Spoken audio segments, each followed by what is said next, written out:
You may be familiar with the term genre from school or other subjects that you've done. In case you haven't encountered the word before, genre is simply a French term for describing a category of art, culture, cinema, television, music, or literature, etc. But more significantly for us in terms of textual analysis, genre is not just a cataloguing device, but it's also a way of explaining how texts relate to each other. In many ways, we know a Western is a Western because it's not a romantic comedy. We know that Love Actually is a rom-com partly because it doesn't have any resemblance or similarity with the film Cowboys and Aliens. Of course, it is possible to have these types of generic mashups, but in the case of Cowboys and Aliens, it probably, if I remember correctly from the film, wasn't the most successful of mashups. Understanding genre is intertextual in nature. It's based on our understanding of other texts. We know a rom-com is a rom-com because it's not a Western, but we also can understand simply by looking at the poster that the film Cowboys and Aliens is a hybrid of the Western and science fiction genres. I mean, the title gives it away, but you also know through the iconography and the imagery in the movie poster.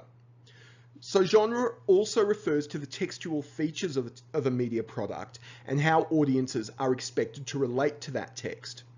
In other words, we know that when we go to see a horror film, we're supposed to be frightened, and if we're not frightened, then we're disappointed. Of course, genres are constantly being updated and reworked. Genre is not a static category.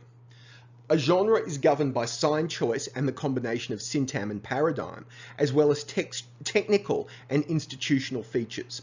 So when we go to see a film from the Fast and Furious franchise, which falls into the action genre, we go there expecting to see lots of dramatic car chases, car stunts, and lots of explosions. We expect to see Vin Diesel and The Rock getting into all sorts of physical danger and escaping that danger. So those technical features will influence how a genre is read and interpreted, and as audiences, we willingly suspend our belief for some genres like horror, science fiction, and action. Increasingly in action films, we see stunts that are physically impossible without special effects. So indeed, if you didn't suspend your belief, some action films would become comedies. We can also talk about hybrid genres, where the paradigmatic and syntagmatic choices get blended and used in new and innovative ways. The Project is perhaps one of the most interesting examples of that kind of generic hybridization on Australian TV in recent years. The Project is part news and current affairs, part chat show, part comedy. It's kind of all those things, but it's none of them at the same time. The whole of the project is greater than the sum of its generic elements. That's an important part of genre hybridization. The whole of a new genre is always greater than the sum of the parts that make it up. We could watch the project as a news and current affairs show. It's hosted by journalists Carrie Bickmore and Waleed Ali and various guest journalists from time to time.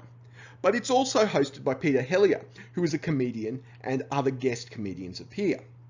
The project is news, it's comedy, it's both, and it's neither of these at the same time. It's a very complex and interesting mashup of genres. Genre also offers ways of thinking about the world. To continue with our example of the news tells us what is important in the world. So whatever is in a newspaper, on a news website, in a TV or radio news bulletin, is really telling us that these are the important things that happened in the world today.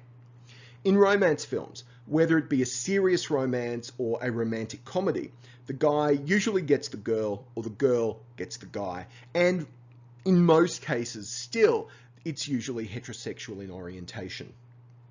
In fantasy and science fiction genres, the hero's quest is ultimately successful, even if it might take multiple books and films, as in the case of Lord of the Rings, Harry Potter, or Twilight.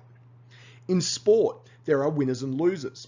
Sports like rugby league and limited overs cricket have sudden death options if there is a tie to bring about that sense of narrative resolution. In police shows, the law is always the pillar of society, even if sometimes police officers have to bend, stretch, or break the law in order to achieve their goals. So whether it be the hero ultimately winning, heterosexual romance being endorsed through romantic comedies, or the law being the pillar of society in cop shows, through our repeated exposure to these social values, they become reinforced and begin to seem normal, natural, and common sense. The idea of how genre normalizes certain ways of looking at the world becomes very important in later weeks when we begin exploring in more detail the ideological impact of all of these textual features that we've been looking at so far.